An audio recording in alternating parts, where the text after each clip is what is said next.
Hello guys, welcome to PK motivation my YouTube channel. तो चलिए guys, आज हम मध्य प्रदेश के प्रमुख जलप्रपात समझने की कोशिश करेंगे। तो गाइज, मैं उम्मीद करता हूँ कि आप चैनल पर नए आए हो तो चैनल को सब्सक्राइब करें एंड वीडियो को लाइक करना बिल्कुल भी ना भूलें।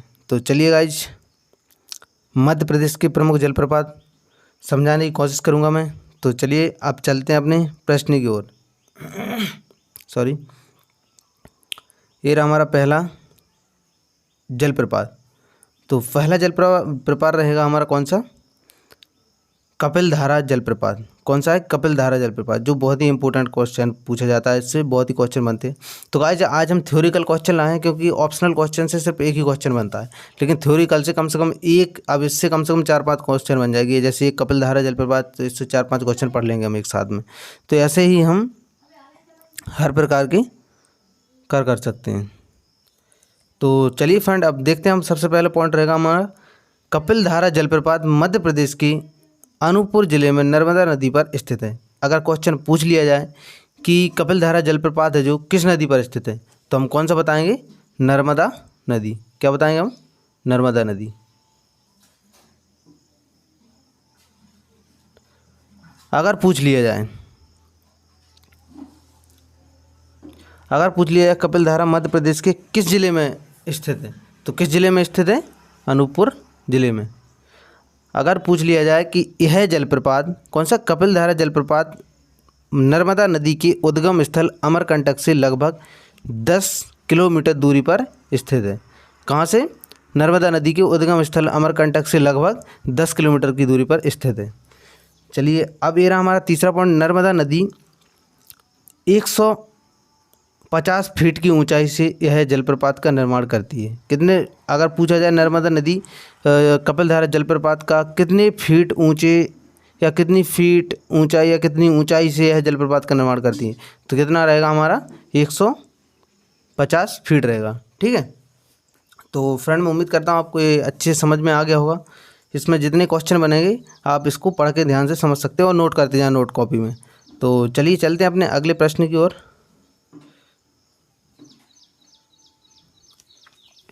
ये रहा हमारा दूसरा, धुआंधार जलप्रपात। ये जलप्रपात बहुत ही इंपॉर्टेंट जलप्रपात है। तो देखिए, सबसे पहले हम पढ़ेंगे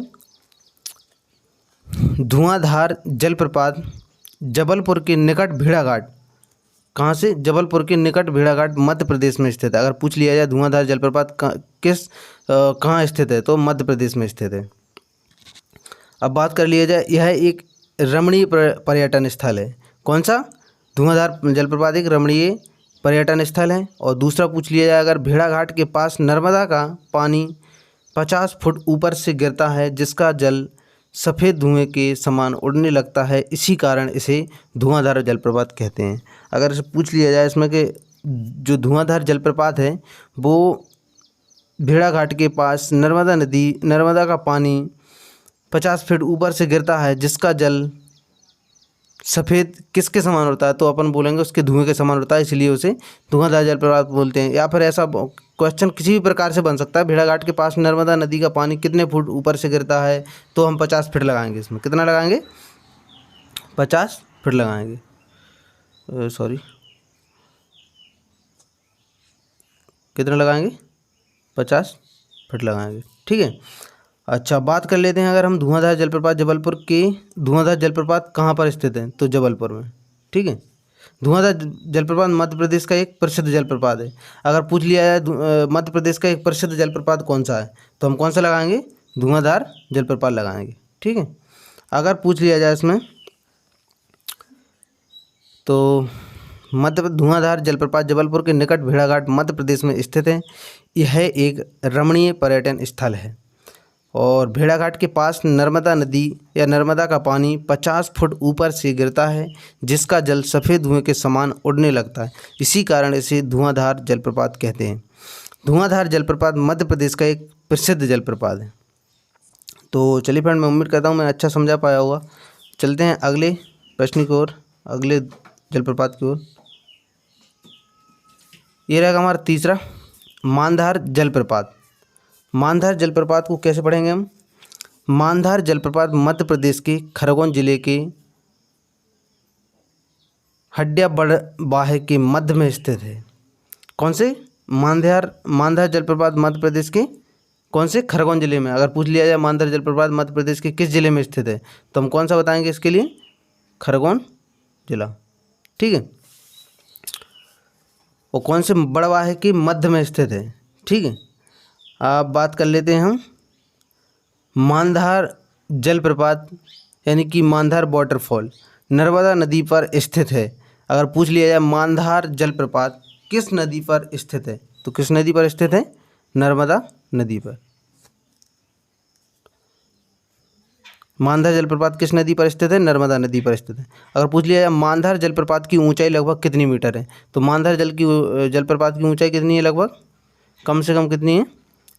लगभग 12 मीटर। कितनी है? 12 मीटर। मांधार जलप्रपात की ऊंचाई लगभग 12 मीटर है। चलिए ये रहा हमारा दूसरा प्रश्न। भालकुंड जलप्रपात कौन सा? भालकुंड जलप्रपात।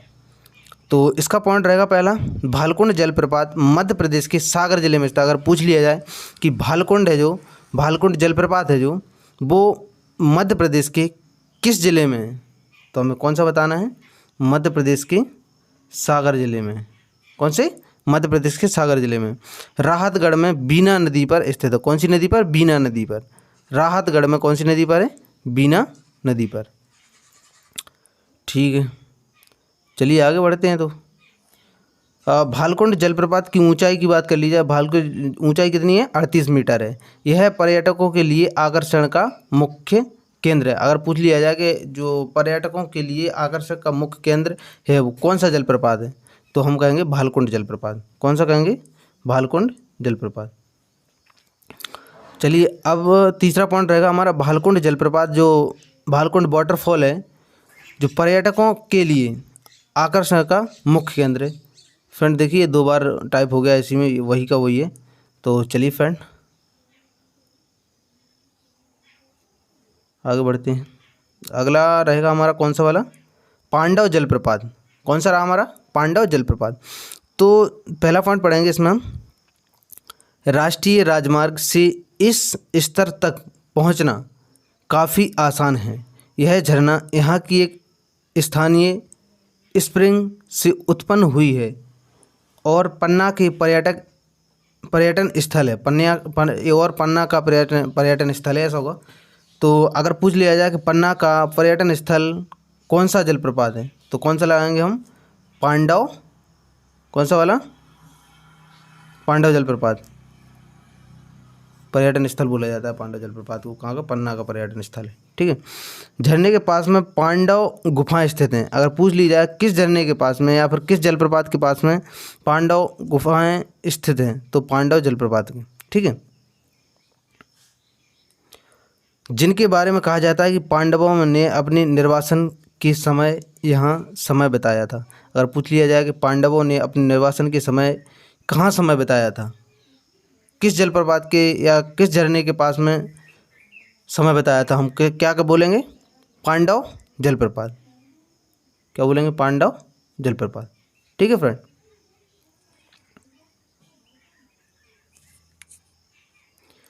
तो ये रहा हमारा अगला जलप्रपात, चचाई जलप्रपात। कौन सा? चचाई जलप्रपात। चचाई जलप्रपात रीवा मध्य प्रदेश से उत्तर की ओर 42 किलोमीटर की दूरी पर सिरमौर तहसील में स्थित है। अगर पूछ लिया जाए चचाई जलप्रपात रीवा मध्य प्रदेश से उत्तर की ओर 42 किलोमीटर की दूरी पर किस तहसील में स्थित है, तो किस तहसील में स्थित है? किस तहसील में स्थित है? सिरमौर। ठीक है।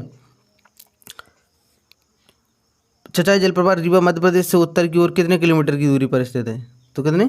42। सॉरी 42 किलोमीटर की दूरी पर स्थित है। ठीक है। और कौन सी तहसील में? सिरमौर तहसील में। यह जलप्रपात बीहर नदी द्वारा निर्मित होता है। चचाई जलप्रपात अगर पूछ लिया ऐसा क्वेश्चन बनेगा, चचाई जलप्रपात किस नदी से निर्मित होता है, तो किस नदी से बोलेंगे हम? यह प्रपात बीहर नदी के द्वारा निर्मित होता है। ठीक है। यह एक खूबसूरत एवं आकर्षक जलप्रपात है। यह एक खूबसूरत एवं आकर्षक जलप्रपात है जो 115 मीटर गहरा एवं 175 मीटर चौड़ा है। अगर क्वेश्चन पूछ लिया जाए कि निम्नलिखित में से 115 मीटर गहरा एवं 175 मीटर चौड़ा कौन सा जलप्रपात है, तो हम कौन सा बताएंगे? चचाई जलप्रपात बताएंगे। ठीक है। अब चलिए फ्रेंड, मैं उम्मीद करता हूँ आगे बढ़ते हैं। जो बीहर नदी के एक मनोरम घाटी में गिरने से यह प्रपात बनता है। अगर पूछ लिया जाए क्वेश्चन कि बीहर नदी की एक मनोरम घाटी में गिरने से कौन सा प्रपात बनता है, तो कौन सा प्रपात बताएंगे हम? चचाई जलप्रपात बनता है। यह एक प्राकृतिक एवं गोलाकार जलप्रपात है। अगर पूछ लिया जाए कि मध्य प्रदेश का एक प्राकृतिक एवं गोलाकार जलप्रपात कौन सा है, तो कौन सा बताएंगे हम? चचाई जलप्रपात। यानी कि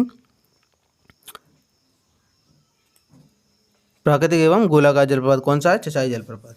ठीक है। चलिए फ्रेंड, चलते हैं आगे बढ़ते हैं, अगले जलप्रपात की ओर चलते हैं। बिहुटी जलप्रपात।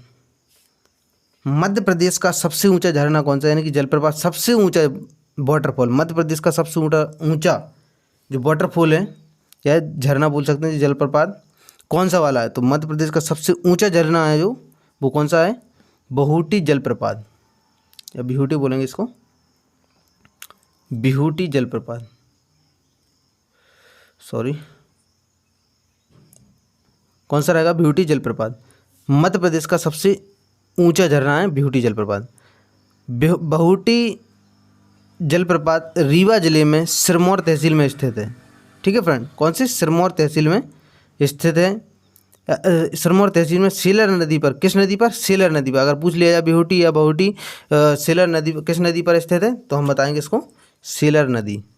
कौन सी? सेलर नदी, जो टोंस नदी की सहायक नदी है। सेलर नदी किस नदी की सहायक नदी है? टोंस नदी की सहायक नदी है।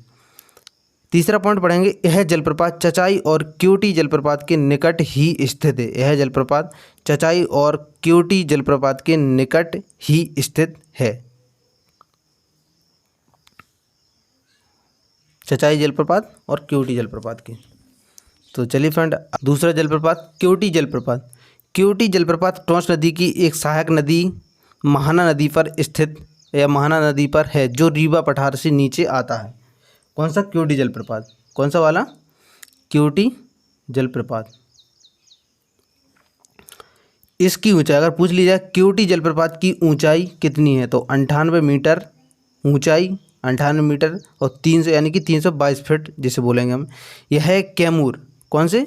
यह कैमूर रेंज का एक हिस्सा है। इसकी ऊंचाई कुछ 98 मीटर है, यानी कि 322 फीट बोलेंगे, जिसे यह कैमूर रेंज का एक हिस्सा है। कौन सा है? क्योटी पढ़ते हैं हम, तो यह मध्य प्रदेश की प्रमुख जलप्रपात में से एक जलप्रपात है। कौन सा? क्योटी जलप्रपात। चलिए बढ़ते हैं अगले जलप्रपात की ओर। पाताल पानी जलप्रपात। कौन सा? पाताल पानी जलप्रपात। पहला पॉइंट पढ़ेंगे, पाताल पानी जलप्रपात मध्य प्रदेश के या मध्य प्रदेश राज्य के इंदौर जिले के मऊ तहसील में स्थित है। कौन सा? मऊ तहसील में। अगर पूछ लिया जाए पाताल पानी जो जलप्रपात है वो मध्य प्रदेश राज्य के या मध्य प्रदेश राज्य इंदौर के किस जिले में स्थित है, तो किस जिले में स्थित बताएंगे हम इसको? किस जिले में? मऊ जिले, मऊ तहसील में, सॉरी जिले के, कौन से? इंदौर जिले के मऊ तहसील में स्थित है। कौन सा? पाताल पानी जलप्रपात। तो चलिए फ्रेंड, दूसरा टॉपिक वो देखते हैं, इसका पॉइंट। यह जलप्रपात चंबल नदी पर स्थित है। अगर पूछ लिया जाए कि जो चंबल नदी पर यह पाताल पानी जलप्रपात जो चंबल नदी पर स्थित है, यह झरना लगभग कितने फीट ऊंचा है, तो इसका क्वेश्चन बन सकता है कितने फीट ऊंचा है इसका? 300 फीट ऊंचा। कितने फीट? 300 फीट ऊंचा है। कौन सा? पाताल पानी जलप्रपात चंबल नदी पर स्थित है। यह झरना, अगर पूछ लिया जाए पाताल पानी जलप्रपात किस नदी पर स्थित है, तो किस नदी पर है? चंबल नदी पर स्थित है। यह झरना लगभग 300 फीट ऊंचा है। तो अगले जलप्रपात की ओर चलते हैं। अब अगला रहेगा हमारा टॉस जलप्रपात। टॉस नदी भी देखी अभी हमने एक, अब टॉस जलप्रपात भी पढ़ेंगे हम, यानी कि टॉस फॉल्स, वाटरफॉल। यह टॉस जलप्रपात एक झरना है। यह रीवा शहर का एक इको टूरिज्म साइट है। अगर पूछ लिया जाए कि रीवा शहर का एक जो इको टूरिज्म साइट है वो कौन सा है, या रीवा शहर का इको टूरिज्म साइट किस जलप्रपात को बोला जाता है, तो कौन सा बताएंगे हम, टॉस जलप्रपात। कौन सा, टॉस जलप्रपात। अच्छा, अब चलिए आगे बढ़ते हैं। यह झरना रीवा शहर के सिरमौर के पास में स्थित है। किस, कहाँ पे, सिरमौर के पास में स्थित है। सिरमौर रीवा की एक खूबसूरत जगह है जिसके आसपास आपको बहुत सारे झरने देखने को मिलेंगे। तो चलिए आगे बढ़ते हैं। ये रहा हमारा दुग्धधारा जलप्रपात, बहुत ही इंपॉर्टेंट जलप्रपात है, इससे क्वेश्चन बनते हैं। दुग्धधारा जलप्रपात नर्मदा नदी के उद्गम स्थल में से लगभग 100 किलोमीटर की दूरी पर पश्चिम दिशा की ओर अनूपपुर जिले में स्थित है। अगर पूछ लिया जाए कि दुग्धधारा जलप्रपात किस जिले में स्थित है, दुग्धधारा जलप्रपात, तो बताएंगे हम किससे, अनूपपुर जिले में स्थित है। अच्छा, अगर पूछ लिया दुग्धधारा जलप्रपात नर्मदा नदी के उद्गम स्थल में से लगभग कितने किलोमीटर की दूरी पर स्थित है, तो कितने बताएंगे हम, 100 किलोमीटर। ठीक है, आगे बढ़ते हैं। दूध धारा नामक श्री नर्मदा जी का अद्वितीय जलप्रपात है। इसकी ऊंचाई कितनी, 15 मीटर है। कितनी है इसकी ऊंचाई, 15 मीटर। चलिए आगे जलप्रपात की ओर जाते हैं। ये रहेगा हमारा लास्ट जलप्रपात, सहस्त्रधारा जलप्रपात। सहस्त्रधारा जलप्रपात देहरादून के मात्र 16 किलोमीटर की दूरी पर महेश्वर जिले में राजपुर गांव के पास स्थित है। देखिए फ्रेंड, ये क्वेश्चन बहुत ही इंपॉर्टेंट क्वेश्चन है, बहुत ही इंपॉर्टेंट जलप्रपात है। सहस्त्रधारा देहरादून से मात्र 16 किलोमीटर की दूरी पर स्थित है। अगर ऐसा क्वेश्चन बन जाए कि सहस्त्रधारा देहरादून से जो सहस्त्रधारा जलप्रपात है जो वो देहरादून से कितने किलोमीटर की दूरी पर स्थित है, तो हम बताएंगे क्या, 16 यानी कि 16। और कहाँ पर स्थित है, महेश्वर जिले में राजपुर, किस गांव में, राजपुर गांव के पास स्थित है, राजपुर गांव के पास स्थित है। अगर दूसरा पॉइंट पढ़ लिया जाए इसका कि सहस्त्रधारा जलप्रपात नर्मदा नदी पर स्थित है। सहस्त्रधारा जलप्रपात किस नदी पर स्थित है, तो इसका सही आंसर कौन सा रहेगा, नर्मदा नदी पर स्थित है। यहाँ स्थित गंडक झरना त्वचा की बीमारियाँ या बीमारियों की चिकित्सा के लिए प्रसिद्ध है। इसकी ऊंचाई 8 मीटर। अगर पूछ लिया जाए सहस्त्रधारा जलप्रपात की ऊंचाई कितनी मीटर है या ऊंचाई कितनी है, तो इसका हम क्या बताएंगे, सही आंसर बताएंगे हम 8 मीटर। अगर पूछ लिया जाए क्वेश्चन, देखिए मैं एक क्वेश्चन और बन रहा है इसमें से, अगर पूछ लिया जाए कि इसमें से क्वेश्चन बनेगा जो नर्मदा नदी पर स्थित जलप्रपात है, या ऐसा पूछ लिया जाए कि स्थित गंडक झरना त्वचा की बीमारियों की चिकित्सा के लिए प्रसिद्ध कौन सा जलप्रपात है, ऐसा क्वेश्चन बन सकता है। तो हमें कौन सा बताना है इसमें, अगर ऐसा पूछ लिया जाए कि कौन सा स्थित गंडक झरना त्वचा की बीमारियों की चिकित्सा के लिए कौन सा झरना प्रसिद्ध है, तो कौन सा झरना प्रसिद्ध बताएंगे हम इसके लिए बताएंगे हम सहस्त्रधारा जलप्रपात। कौन सा बताएंगे हम, सहस्त्रधारा जलप्रपात। तो फ्रेंड मैं उम्मीद करता हूँ ये वीडियो आपको बहुत पसंद आई होगी, और वीडियो पसंद आए तो वीडियो को लाइक करें एंड चैनल को सब्सक्राइब करना बिल्कुल भी ना भूलें, क्योंकि ऐसे ही और वीडियो देखने के लिए आप हमारे चैनल को सब्सक्राइब कर लें और बेल आइकन को जरूर दबा लें, क्योंकि उससे आपको नोटिफिकेशन मिलता रहेगा। तो चलिए फ्रेंड चलते हैं, मिलते हैं अगली वीडियो में। तब तक के लिए जय हिंद, जय भारत, राम राम।